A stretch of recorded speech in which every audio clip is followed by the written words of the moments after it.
In the early 2010s, a category of films popped up that Disney accidentally created, a category I like to call the failed next big thing. These are movies that Disney dumped a lot of money and advertising into in order to start a new film franchise. And with most of these films, it was trying to recapture the magic and success that the Pirates of the Caribbean films captured. There's tons of these films that were pushed everywhere in the hopes that they would catch on, but when audiences didn't really react, they were tossed away, never to be thought of again. At one point, Disney was trying everything in their power to make these films happen. But once they failed, they tried everything in their power to make us forget. This is part 4 of this series, so make sure to check out my other videos if you are interested. The playlist link will be in the description. However, for today's video, we are focusing on 2010's Prince of Persia, The Sands of Time. So let's take a look at this forgotten failure and try to understand why it never spawned the franchise that Disney hoped it would. The idea for this film can be traced all the way back to 2004. Hot off the success of the first Pirates of the Caribbean film, which came out just a year prior, Jerry Bruckheimer and his studio were looking to find the next big IP that they could adapt. They acquired the rights to the popular video game series Prince of Persia and a reported 7-figure deal. If you're unfamiliar with the property, Prince of Persia is a popular video game franchise created by Jordan Mechner, which is centered around a series of action-adventure games focused on various incarnations of the prince set in ancient and medieval Persia. The first game came out all the way back in 1989, and it has had many iterations, sequels, and the like throughout the years, with the most recent one having been released January of this year. In a report by Variety in 2004, at the time of the film rights purchase, Jordan Mechner said this about the adaptation. Rather than do a straight beat-for-beat adaptation of the new video game, we're taking some cool elements from the game and using them to craft a new story, much as Pirates did with the theme park rides. Work began right away, and as part of the purchasing deal, Jordan Mechner was allowed to write the first draft of the script. In 2006, screenwriter Jeffrey Nachmanoff was hired by Disney to rework the script, and a year later, Disney announced that Prince of Persia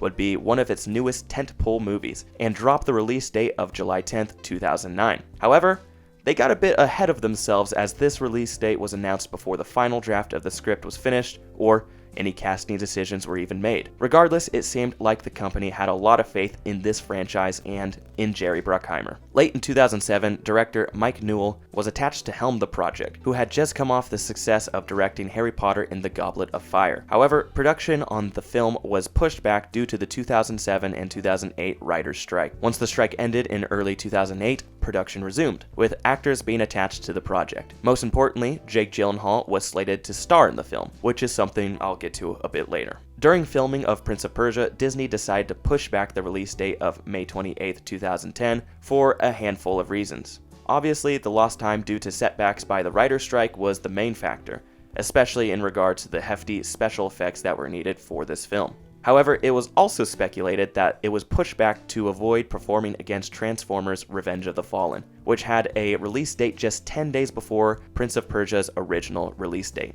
Additionally, Disney wanted more time to figure out a promotional plan for the film, since this was supposed to be their next biggest franchise that they could milk for the foreseeable future. As part of this movie's marketing strategy, it had a step-by-step release schedule. This means it debuted first in Europe on May 19th. Then, a week later, it debuted in the United States on May 28th. It was done this way to cash in on the Memorial Day weekend in America, which would theoretically give the film a bigger audience. Did this holiday weekend release help the film at all?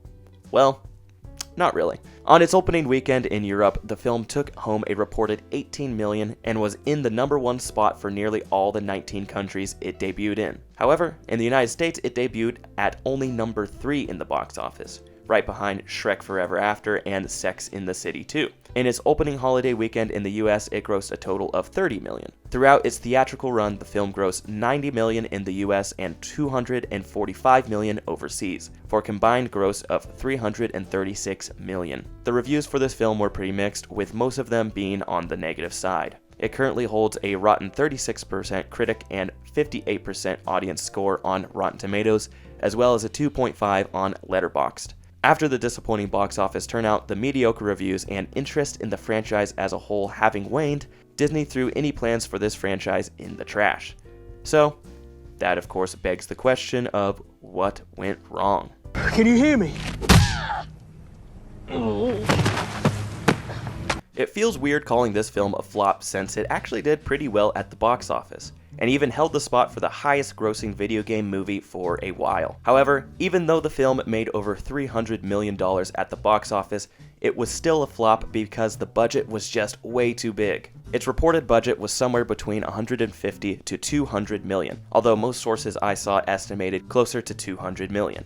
And that's not including marketing, which is something I also want to touch on. The marketing for this film was not the greatest. Although it wasn't as bad as Tomorrowland's marketing campaign, it still could have been better. The trailers made it seem like a run-of-the-mill action-adventure movie, and there was nothing that really distinguished it from others in the genre or made it stand out. The trailers also advertised the film as a swords and sandals epic, which is a genre that doesn't really hit at the box office anymore, aside from outliers like Gladiator and Troy. Another aspect of the poor marketing campaign is that a lot of the posters and billboards had some odd graphic design choices. Here's an excerpt from a Box Office Mojo post at the time of this film's release.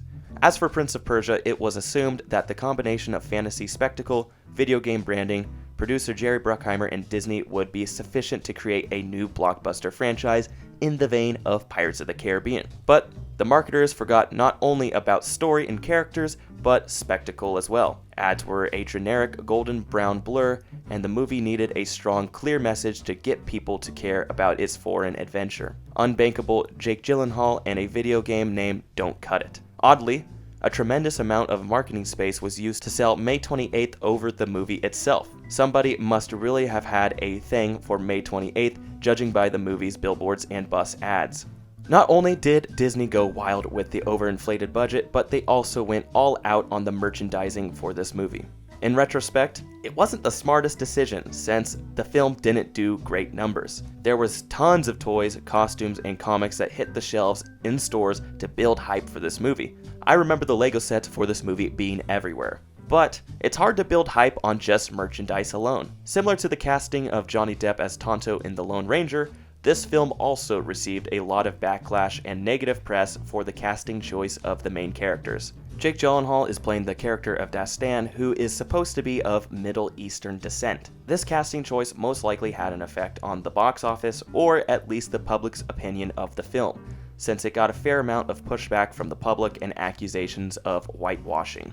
One thing we also need to consider is the state of video game movies at the time in which this film was released. Hollywood didn't really get a grasp on video game adaptations until recently, because in the 2000s and early 2010s, video game movies had a stigma of being pretty awful. This movie followed a long line of disappointing video game adaptations that got bad reviews and poor box office returns. As is the case with all the films in this series, the failure of this film can be attributed to a combination of a bunch of little things that all culminated in a disappointing box office. But I think the biggest problem is that this film tried too hard to recapture the magic of the first Pirates of the Caribbean movie without focusing on the one aspect that made that movie work so well. Pirates of the Caribbean: Curse of the Black Pearl is actually a good movie.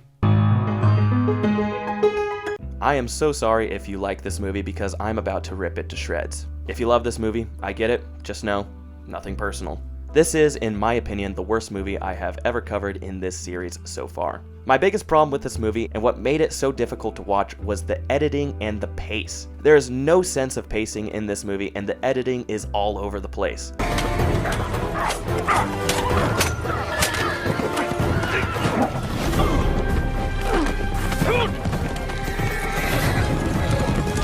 It felt like the filmmakers were afraid that if there was a quiet moment, then the audience would lose interest.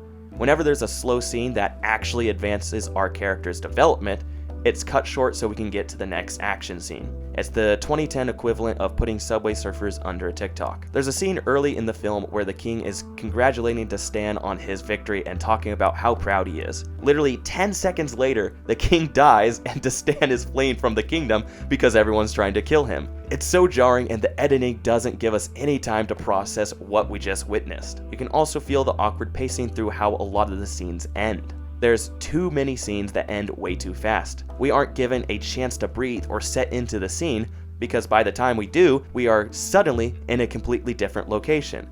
It makes the film look really messy, and it's definitely not helped by the color correction, which I think looks pretty ugly as well. Just like my thoughts on The Lone Ranger, I think the movie was miscast as well. What is Jake Gyllenhaal doing in this movie? He looks wildly out of place. We are in the Middle East, and Jake Gyllenhaal is one of the whitest dudes ever. Like, you expect me to believe this dude grew up on the streets of Persia? Come on, be for real. Jake Gyllenhaal even went on to talk about the role in an interview with Yahoo about how it wasn't the right character for him to play. Here's a clip from that interview. And you're bound to, slip up and be like, oh, that wasn't right for me, or, that didn't fit perfectly. And there have been a number of roles like that. Jake Gyllenhaal is one of my favorite actors working today, but I just could not get down with his performance in this movie.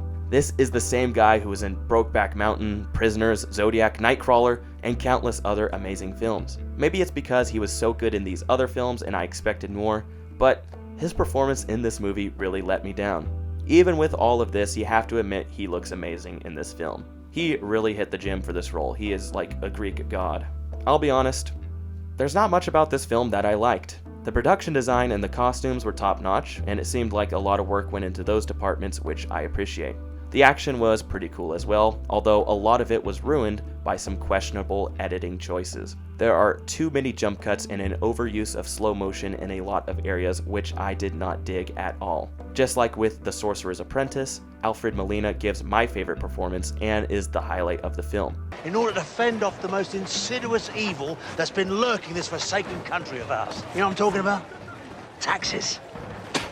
All the comedy surrounding his character really worked for me, which was a pleasant surprise because I was expecting the comedy in this film to be very cheesy and cringy, especially since most of the other dialogue is pretty cliche. The parkour was well done and a little overkill at parts, and the time-traveling scenes were also really entertaining. But that's about all I liked, to be honest. There are two words that best encapsulate my thoughts on this film: forgettable and messy. Prince of Persia is a movie that tried too hard to be Pirates of the Caribbean, and failed to distinguish itself as its own separate property in the process. It had potential to be the next big franchise for Disney, but ended up being a forgotten film in the studio's history. From poor marketing to controversial casting to an overinflated budget, this movie ended up being a huge flop for Disney, which hit the company hard since they planned for this franchise to be their next cash cow for years to come. So that's the story of 2010's Prince of Persia: The Sands of Time, Disney's failed next big thing. What do you think of the film? I would love to hear your thoughts in the comments below. This has been Tom from Eisenhart Productions, and thank you so much for watching. See you next week.